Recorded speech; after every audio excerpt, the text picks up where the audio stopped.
Oke, jumpa lagi di materi kali ini kita akan membahas mengenai relasi tabel ya. Relasi tabel apa ini? Jadi ini kita akan membahas relasi tabel master tapi yang ada hubungannya dengan inventory di sebuah sistem informasi akuntansi. Ya, kita sudah masuk ke bagian accounting. Nah, kita masuk ke tabel masternya dulu. Ya, kenapa kok perlu kita bahas relasinya dulu? Karena ini di dalamnya rada kompleks. Ya, rada kompleks dan kalau tidak dibuat diagram seperti ini akan kesulitan nanti, kesulitan pemetaannya. Nah, jadi ini tampilan diagram relasinya memang belum semua atribut di entitas tersebut. Nah, tapi setidaknya ini mewakili kemana peta jalan relasinya ke depannya. Ya. Jadi untuk relasi di item master inventory ini, entitas yang berperan penting yang pertama adalah inventabel. Ya. Inventabel ini apa sih isinya? Jadi di inventabel ini isinya adalah master data. Ya, master data seperti item master, isinya apa? Barang.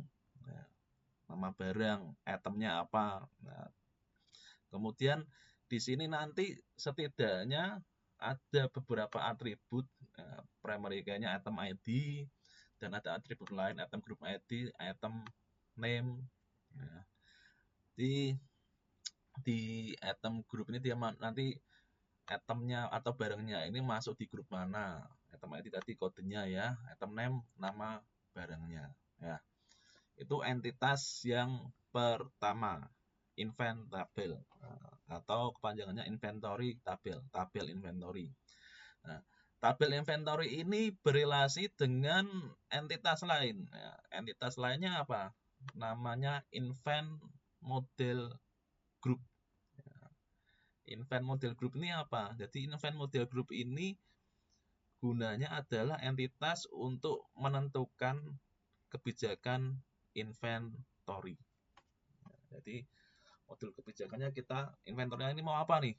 Vivo, LIFO, dan juga nanti untuk kontrol fisiknya di entitas ini. Di entitas ini ada modul group ID dan data area. Inventory yang jelas ya, harus ada di area mana. Ini sangat berguna nanti untuk multi gudang. Nah, kemudian inventabel ini juga berelasi dengan entitas invent item group. Nah, jadi inventory item group. Jadi barang di inventory ini masuk grup mana.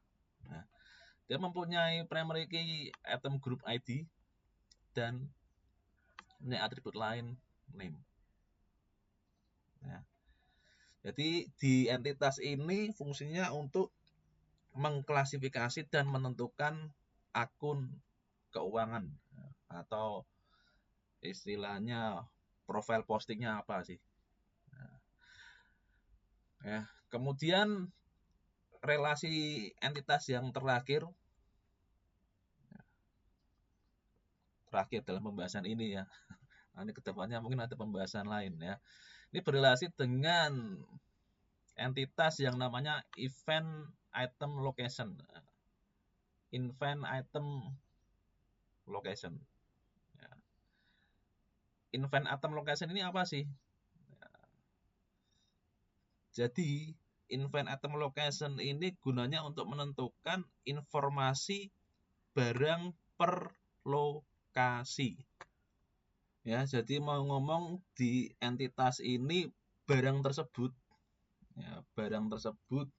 itu berlokasi di mana ya, atau tempatnya di mana sih tempatnya.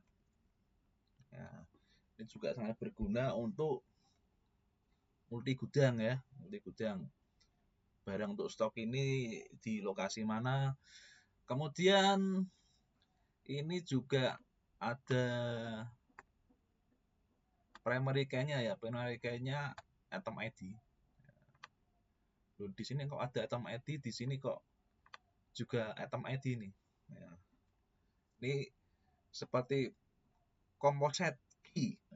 Composite key itu apa? Ya, jadi kunci yang bersama-sama. Ya, tapi ini dibentuknya beda entitas. Ya. Kemudian ada inventim. Inventim ini apa? Ini dimensi untuk atom. Ya.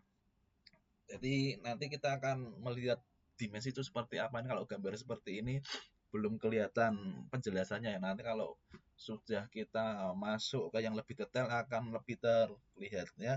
Jadi inventim ini ada dimensi atom itu apa? Seperti lokasi ya, tempat barangnya di mana, kemudian batch numbernya, batch number atau serial number. Jadi barang datang itu kan kalau mau didata expire date-nya tentunya ada batch numbernya ya. Di sini di entitas ini ada atribut inventim ID sebagai primary key. Kemudian ada atribut yang lain, location ID nanti yang berrelasi dengan atribut yang lain nanti entitas yang berbeda. Kemudian ada invent batch ID, batch number-nya tadi yang sudah saya sampaikan. Kemudian ini nanti berrelasi dengan entitas lain yang namanya invent location. Ya, invent location ini apa sih ini sih? Invent location ini. Jadi invent location ini adalah master lokasi.